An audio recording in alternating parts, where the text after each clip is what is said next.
Osmosis में हम लोग क्या पढ़े थे, हमारा दो तरह का, एक सेमी परमिएबल मेम्ब्रेन होता है ना, इस तरह से एक पॉट होता है, एक तरफ हम लोग सॉल्वेंट रखते हैं और एक तरफ सॉल्यूशन रखते हैं। सॉल्यूशन में तुम यहाँ पर मान लो कि समुद्री जल पानी रख दिया समुद्र का, अब इसमें दो तरह के पार्टिकल होंगे, एक वाटर वाला पार्टिकल, एक नमक वाला पार्टिकल, और यहाँ पर प्योर वाटर रख दिया।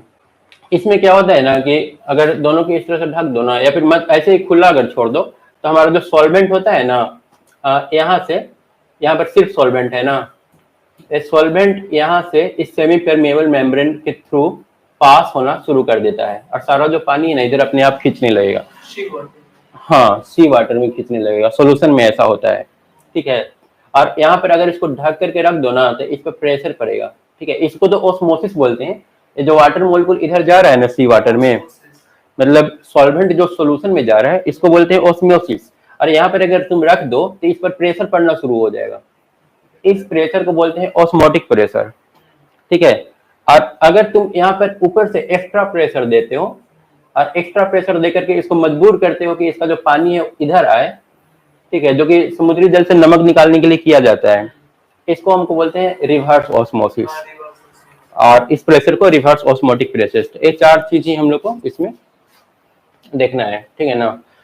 देख लो एक बार डेफिनेशन क्या है। When a pure solvent and solution are kept, हम प्योर सॉल्वेंट यहाँ पर रखे, प्योर और ए सॉल्यूशन रख दिए, और बीच में एक सेमी परमिएबल मेम्ब्रेन डाल दिए, मतलब चाहे छन्नी टाइप का, बहुत पतला होता है, बहुत छोटा होता है, चाहे छन्नी तो बहुत बड़ा बड़ा होल हो गया इसमें, ये काफी पतला पतला होल। हाँ, दोनों को सेपरेट करने के लिए एक सेमी परमिएबल मेम्ब्रेन, इससे सिर्फ सॉल्वेंट पास होगा, सॉलिड पार्टिकल थोड़ा सा बड़ा होता है तो वो पास नहीं होगा। Between then the solvent particle, है ना, सॉल्वेंट पार्टिकल जो है मतलब pure water pass through the membrane, इस मेम्ब्रेन से होकर के पास करेगा from the solvent side to solution side. कहाँ से? सॉल्वेंट साइड से सॉल्यूशन साइड की तरफ, इसी को ऑस्मोसिस बोलते हैं। This phenomenon is called osmosis. The semi permeable membrane क्या है? Is a membrane that allow only a small molecule to pass through and block the larger molecule. ये क्या करेगा? नमक, पानी में से नमक को ब्लॉक कर देगा और पानी को सिर्फ पास होने देगा। ऑस्मोटिक प्रेशर क्या हो गया बताया ना, जो इस पर प्रेशर लग रहा है। The osmotic pressure of a solution is the excess pressure that must be applied to a solution to prevent the osmosis. इस ऑस्मोसिस को रोकने के लिए ऊपर से जो प्रेशर हम लोग को लगाना पड़ेगा, या इसका रिवर्स बोलो तो ये लिक्विड जो इस पर प्रेशर लगा रहा है उसको हम लोग क्या बोलेंगे? ऑस्मोटिक प्रेशर बोलेंगे। तो तीनों चीज समझ में आ गए। यहाँ पर वो फिगर दिखाया है, इसमें क्या लिया गया है? इसमें सॉल्यूशन है ना, एक चीनी वाला हो गया बड़ा और छोटा वाला पानी हो गया। इधर छोटा वाला सब पानी है, पानी इधर से चीनी में आ रहा है ना, इधर से इधर मूव कर रहा है सॉल्वेंट से सॉल्यूशन की तरफ। यहाँ पर वैल्यू निकालने की कोशिश किया गया है कि ये जो होगा ना प्रेशर, ऑस्मोटिक प्रेशर, वो कितना होगा। अब यहाँ पर देखो बीच में सेमी परमिएबल मेम्ब्रेन डाल दिया, यहाँ पर तुम्हारा सॉल्वेंट है और यहाँ पर सॉल्यूशन है। अब यहाँ से अगर सॉल्यूशन एक्स्ट्रा, यहाँ से पानी अगर मूव करना शुरू कर देगा इस तरफ, इस पर प्रेशर लगेगा नहीं, इधर प्रेशर नहीं पड़ रहा है, यहाँ पर तो कुछ भी है ही नहीं, यहाँ तुम कुछ डाले ही नहीं है, ये पानी अपने आप इधर जा रहा है। इसमें प्रेशर जैसे मान लो कि तुम यहाँ पर एक पॉट लगा करके इसको ढक दिया, ठीक है ना, इसमें प्रेशर किस चीज का है? तो अपने आप खाली होता रहेगा, इसमें तो अपने आप पानी उधर खींच रहा है, वो बिना कोई प्रेशर ही खींच रहा है वो पानी। बिना प्रेशर के यहाँ पर पानी खींच रहा है तो इस पर अपने आप प्रेशर, ये अपने आप ऊपर उठना शुरू हो जाएगा। फिर ऊपर से दबाओगे तो फिर वो वही रिवर्स ऑस्मोटिक प्रेशर होता है। हाँ, फिर इधर आएगा तो रिवर्स ऑस्मोटिक प्रेशर फिर उसको बोलेंगे। लेकिन अभी हम ये जानना चाह रहे हैं ना कि ये जो प्रेशर दे रहा है ना इसको, वो प्रेशर कितना दे रहा है, ठीक है। हम वो जानने के लिए क्या किए कि यहाँ से दोनों को जोड़ दिए, इधर हमारा है सॉल्यूशन है, इधर सॉल्वेंट है, जोड़ के रख दिए तो पानी यहाँ से मूव करने लगा तो इसको हम दबा करके देख रहे हैं कितना मेरे ऊपर फोर्स लग रहा है। जो फोर्स लगा ना उसको हम लोग नाप लिए, नाप लेने से वो कितना आ गया? वो आया CRT के बराबर, ठीक है।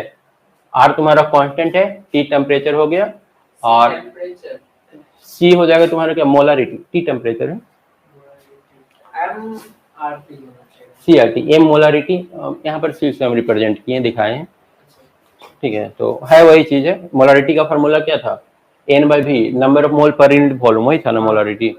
तो नंबर ऑफ मोल जितना ज्यादा रहेगा ना, जितना ज्यादा तुम चीनी डालोगे ना, उतना ज्यादा वो खींचेगा अपने तरफ पानी को। समझ में आएगा? टेम्परेचर पे डिपेंड करेगा, आर पर डिपेंड करेगा, और एक सबसे ज्यादा सी पर डिपेंड करेगा। सी को तुम चाहो तो रिप्लेस कर सकते हो N2/V से। आर तो कांस्टेंट है, इसको N2/V से रिप्लेस कर सकते हैं। और N2 अगर निकालना पड़ा तो N2 बराबर क्या हो जाएगा, M2/W2 ना। A number of mole of solute है, सोल्यूट ना, number of mole of solute, और एक टोटल वॉल्यूम है। तो number of mole of solute निकालने के लिए तुम W2/M2 लिख सकते हो, है ना, लिख सकते हैं ना। और यहाँ से अगर M2 निकालना चाहोगे तो फिर इस तरह से। हाँ, मेनली हम लोग को CRT याद रखना है, बाकी तो स्टार्टिंग में जो पढ़े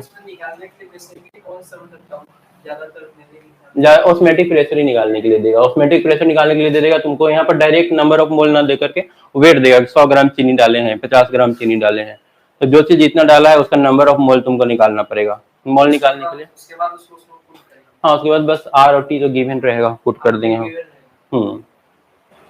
अब यहाँ पर कुछ इंपॉर्टेंट टर्म है, आइसोटोनिक सॉल्यूशन, आइसोटोनिक, हाइपरटोनिक और हाइपोटोनिक, है ना, तीन चीज है। तो आइसोटोनिक सॉल्यूशन क्या हो जाएगा, two solution having same osmotic pressure. ठीक है, दोनों तरफ से अगर दो तो सॉल्यूशन है, दोनों का अगर प्रेशर सेम है तो उसको हम लोग क्या बोलेंगे, isotonic solution having same osmotic pressure at a given temperature are called isotonic. Simple है। उसके बाद hypotonic, the solution with lower concentration और लोअर ऑस्मोटिक प्रेशर। दो सॉल्यूशन ले रहे हैं तो जिसका ऑस्मोटिक प्रेशर कम रहेगा उसको क्या बोलेंगे, हाइपोटोनिक। और जिसका ऑस्मोटिक प्रेशर या फिर कंसंट्रेशन ज्यादा रहेगा, जिसका कंसंट्रेशन ज्यादा रहेगा उसका प्रेशर ज्यादा होगा, है ना। हम लोग पढ़े क्या कि हमारा जो सी का वैल्यू होता है, वो कितना, पाई का जो वैल्यू होता है वो डायरेक्टली प्रोपोर्शनल किसके होता है, एन के, नंबर ऑफ मोल के, है ना, मोलरिटी था ना, N/V था।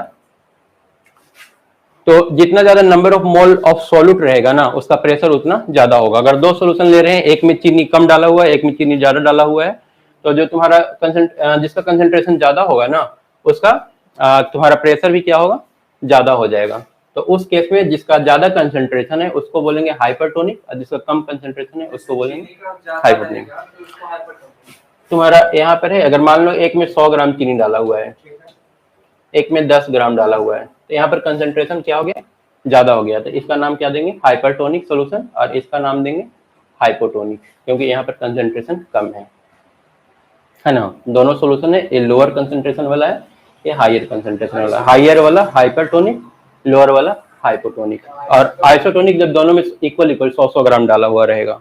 उसके बाद रिवर्स ऑस्मोसिस, रिवर्स ऑस्मोसिस भी स्टार्टिंग में बताया गया, जैसे नमक निकालना है, हाँ, समुद्री जल से अगर नमक निकालना है तो हम लोग को उल्टा प्रेशर लगाना पड़ेगा, रिवर्स साइड में एक प्रेशर लगाना पड़ेगा, उसको रिवर्स ऑस्मोसिस बोलेंगे। उसका एग्जांपल क्या हो जाएगा, यहाँ पर हम एक एग्जांपल ले लेते हैं। यहाँ पर सी वाटर है ना, और यहाँ पर सिंपल वाटर है। नॉर्मल केस में क्या होगा कि पानी इधर से इधर मूव करेगा, है ना, लेकिन हम लोग को तो नमक निकालना है, तो नमक निकालना है तो हम लोग को चाहिए कि इसमें से पानी इधर मूव करे। नमक तो पास होने का कोई चांस ही नहीं है, सेमी परमेबल मेम्ब्रेन बड़ा पार्टिकल को पास होने नहीं देता है। तो यहाँ से जब भी पास होगा तो पानी होगा, तो हम लोग क्या करेंगे, इस पर ऊपर से एक प्रेशर लगा देंगे, जिसको बोलेंगे reverse osmotic pressure. A pressure larger than the osmotic pressure, जितना नीचे से प्रेशर लग रहा था ना, उससे ज्यादा हम ऊपर से लगा दिए। Applied to the solution side, the solvent will flow from the solution into pure solvent. Solvent जो है ना, सॉल्यूशन से प्योर में मूव करना शुरू कर देगा, सेमी परमेबल मेम्ब्रेन शो करके। This phenomenon is called reverse osmosis.